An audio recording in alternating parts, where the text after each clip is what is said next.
Rendons grâce à Dieu de nous avoir réunis aujourd'hui. Dans ce live, nous allons explorer un sujet extrêmement important qui est directement lié au fait que notre foi en Dieu puisse obtenir son approbation et que nous soyons enlevés dans le royaume des cieux. Prenons un moment pour calmer nos cœurs et chercher ensemble la volonté de Dieu. En effet, dans le milieu religieux, beaucoup de croyants pensent, croire au Seigneur, c'est croire en la Bible, et garder la Bible, c'est croire au Seigneur. Mais cette perspective est-elle en accord avec les paroles du Seigneur? Le Seigneur Jésus a-t-il jamais dit, garder la Bible revient à croire au Seigneur? Nous avons cru au Seigneur pendant de nombreuses années, mais nous n'avons pas compris la relation entre la Bible et le Seigneur. Nous, croyants, ne respectons pas le Seigneur comme le plus grand. Nous plaçons la Bible au-dessus du Seigneur, nous nous concentrons uniquement sur les lettres et les doctrines de la Bible, mais nous ne pratiquons pas les paroles du Seigneur et ne lui obéissons pas. En ce qui concerne l'accueil du retour du Seigneur, nous nous accrochons souvent à la Bible sans chercher l'œuvre du Saint-Esprit et la voix de Dieu. Lorsque nous entendons des témoignages affirmant que le Seigneur est revenu et qu'il accomplit l'œuvre de jugement des derniers jours, nous refusons d'examiner ces affirmations, allant même jusqu'à suivre les pasteurs et anciens dans leur opposition et leur condamnation. Une telle manière de croire au Seigneur, en quoi est-elle différente de celle des pharisiens hypocrites? En réalité, avant que Dieu ne prononce ses paroles ou ne réalise une nouvelle œuvre, il était tout à fait légitime que nous croyions au Seigneur sur la base de la Bible, car la Bible consigne fidèlement les paroles et l'œuvre de Dieu durant l'ère de la loi et l'ère de la grâce. Lire la Bible nous permet de reconnaître l'existence de Dieu, de comprendre sa toute-puissance et sa sagesse dans la création des cieux et de la terre, et de voir les actes de Dieu ainsi que ses intentions. J'ai créé un groupe d'études sur WhatsApp, clique sur ma photo de profil pour accéder à ma page d'accueil, et tu y trouveras le lien. Ou contacte le numéro affiché à l'écran. Cependant, aussi précieuse que soit la Bible, elle ne peut pas représenter Dieu, ni remplacer l'œuvre du Saint-Esprit, encore moins substituer l'œuvre de salut de Dieu pour l'humanité. Dieu est la source de toute vie et son approvisionnement pour l'humanité est inépuisable. La Bible, en revanche, est simplement un recueil d'histoires consignées sur l'œuvre passée de Dieu, et elle ne peut pas être comparée à Dieu. Croire en la Bible ne signifie absolument pas croire en Dieu. La Bible et Dieu sont deux choses distinctes. Prenons l'exemple des principaux sacrificateurs, scribes et pharisiens du judaïsme. Ils croyaient en Dieu sur la base de la Bible, mais lorsque le Seigneur Jésus est venu accomplir son œuvre, ils l'ont rejeté parce que ses paroles dépassaient les lois de l'Ancien Testament. Finalement, ils ont crucifié le Seigneur Jésus et ont été maudits par Dieu. Leur échec montre que vénérer aveuglément la Bible ne signifie pas craindre Dieu ni lui obéir.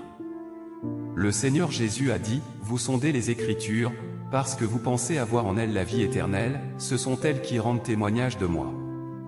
Et vous ne voulez pas venir à moi pour avoir la vie. » Jean 5, 39-40. Le Seigneur Jésus a très clairement dénoncé la déficience de la foi des pharisiens. Les pharisiens fondaient leur foi en Dieu uniquement sur la Bible. Ils faisaient tout conformément à la Bible. Ils faisaient passer la Bible avant tout, ils pensaient que garder la Bible leur donnerait la vie éternelle. Cependant, ils n'ont pas accepté la vérité exprimée par le Seigneur Jésus. Ils ont choisi de garder la Bible plutôt que de suivre le Seigneur Jésus. Ils s'en sont tenus obstinément à la Bible et ont essayé d'utiliser des interprétations littérales de ces textes pour attaquer le Seigneur Jésus. Ils ont nié et condamné les vérités exprimées par le Seigneur Jésus. À la fin, ils l'ont cloué sur la croix. C'est pour cela qu'ils ont été maudits et punis. J'ai créé un groupe d'études sur WhatsApp, clique sur ma photo de profil pour accéder à ma page d'accueil, et tu y trouveras le lien. Ou contacte le numéro affiché à l'écran. Dieu dit, depuis le temps où il y a la Bible, la foi des gens au Seigneur a été la foi dans la Bible. Au lieu de dire que les gens croient au Seigneur, il vaut mieux dire qu'ils croient dans la Bible. Au lieu de dire qu'ils ont commencé à lire la Bible, il vaut mieux dire qu'ils ont commencé à croire dans la Bible. Et au lieu de dire qu'ils sont revenus devant le Seigneur, il vaut mieux dire qu'ils sont revenus devant la Bible. Ainsi, les gens révèrent la Bible comme si elle était Dieu, comme si elle était leur vie. Et perdre la Bible serait la même chose que de perdre leur vie. Les gens révèrent la Bible autant qu'ils révèrent Dieu. Il y en a même qui la considèrent comme supérieure à Dieu. Si les gens n'ont pas l'œuvre du Saint-Esprit, s'ils ne peuvent pas sentir la présence de Dieu, ils peuvent continuer à vivre. Mais dès qu'ils perdent la Bible, ou ces chapitres et passages célèbres de la Bible, c'est comme s'ils perdaient leur vie. Ils ne croient en mon existence que dans le cadre de la Bible. Pour eux, je suis tout comme la Bible. Sans la Bible je n'existe pas, et sans moi il n'y a pas de Bible. Ils ne prêtent aucune attention à mon existence ou à mes actions, mais accordent plutôt une attention soutenue et particulière à chaque mot des Saintes Écritures. Et beaucoup d'entre eux pensent même que je ne devrais pas faire ce que je veux faire, à moins que ce ne soit prédit dans les Saintes Écritures. Ils accordent trop d'importance aux Saintes Écritures. On peut dire qu'ils considèrent que les mots et les expressions sont très importants, au point qu'ils utilisent les versets de la Bible pour mesurer chaque mot que je dis, et pour me condamner. Ils ne recherchent pas la voie de la compatibilité avec moi, ou la voie de la compatibilité avec la vérité, mais plutôt la voie de la compatibilité avec les mots de la Bible. Et ils croient que tout ce qui ne se conforme pas à la Bible n'est pas, sans exception, mon œuvre. J'ai créé un groupe d'études sur WhatsApp, clique sur ma photo de profil pour accéder à ma page d'accueil, et tu y trouveras le lien. Ou contacte le numéro affiché à l'écran. Ces personnes ne sont-elles pas des descendants obéissants des pharisiens? Les pharisiens juifs ont utilisé la loi de Moïse pour condamner Jésus. Ils ne cherchaient pas la compatibilité avec le Jésus de l'époque, mais suivaient la loi à la lettre avec zèle, au point qu'ils ont finalement cloué l'innocent Jésus sur la croix, l'ayant accusé de ne pas suivre la loi de l'Ancien Testament, et de ne pas être le Messie. Quelle était leur essence?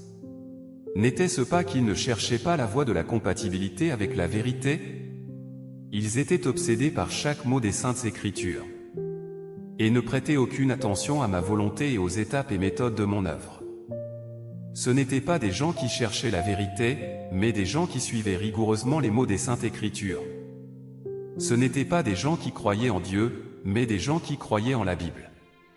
Dans le fond, ils étaient les chiens de garde de la Bible, afin de sauvegarder les intérêts de la Bible, de défendre la dignité de la Bible, et de protéger la réputation de la Bible. Ils sont allés jusqu'à clouer le miséricordieux Jésus sur la croix.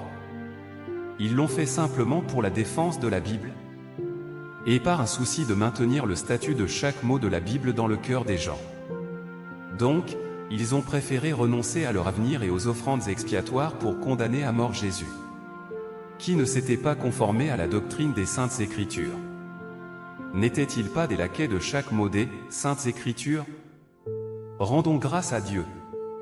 Grâce au partage d'aujourd'hui, nous comprenons qu'avoir foi en Dieu ne signifie pas simplement garder la Bible, mais rechercher les paroles et l'œuvre actuelle de Dieu. C'est ainsi que nous pourrons suivre ses pas et obtenir son approbation. Aujourd'hui, le Seigneur Jésus est déjà revenu. Il exprime la vérité et accomplit l'œuvre de jugement des derniers jours. Si nous nous en tenons uniquement à la Bible sans accepter les paroles actuelles de Dieu, nous ne pourrons pas recevoir l'œuvre du Saint-Esprit ni obtenir le salut de Dieu dans les derniers jours. Par conséquent, croire en Dieu implique non seulement de lire la Bible, mais aussi de rechercher les paroles actuelles de Dieu et de suivre les pas de son œuvre. C'est de cette manière que nous pourrons être purifiés, sauvés et devenir des personnes véritablement approuvées par Dieu. Souhaitez-vous accueillir le Seigneur rapidement et suivre les pas de l'agneau? N'hésitez pas à me contacter via les coordonnées affichées à l'écran ou à cliquer sur le lien WhatsApp sous la vidéo pour rejoindre notre groupe d'études bibliques gratuit. Nous partagerons davantage de mystères sur la façon d'accueillir le Seigneur. En outre, n'oubliez pas de vous abonner à ma chaîne et d'activer les notifications pour ne manquer aucune des précieuses partages sur les mystères du royaume de Dieu. Que Dieu bénisse chaque frère et sœur en quête de vérité. À très bientôt. Croire en la Bible mais rejeter le Sauveur. Vas-tu répéter l'erreur des pharisiens? Chers frères et sœurs, bonjour. Rendons grâce à Dieu de nous avoir réunis aujourd'hui. Dans ce live, nous allons explorer un sujet extrêmement important qui est directement lié au fait que notre foi en Dieu puisse obtenir son approbation et que nous soyons enlevés dans le royaume des cieux. Prenons un moment pour calmer nos cœurs et chercher ensemble la volonté de Dieu. En effet, dans le milieu religieux, beaucoup de croyants pensent, croire au Seigneur, c'est croire en la Bible, et garder la Bible, c'est croire au Seigneur. Mais cette perspective est-elle en accord avec les paroles du Seigneur? Le Seigneur Jésus a-t-il jamais dit, « Garder la Bible revient à croire au Seigneur » ? Nous avons cru au Seigneur pendant de nombreuses années, mais nous n'avons pas compris la relation entre la Bible et le Seigneur. Nous, croyants, ne respectons pas le Seigneur comme le plus grand. Nous plaçons la Bible au-dessus du Seigneur, nous nous concentrons uniquement sur les lettres et les doctrines de la Bible, mais nous ne pratiquons pas les paroles du Seigneur et ne lui obéissons pas.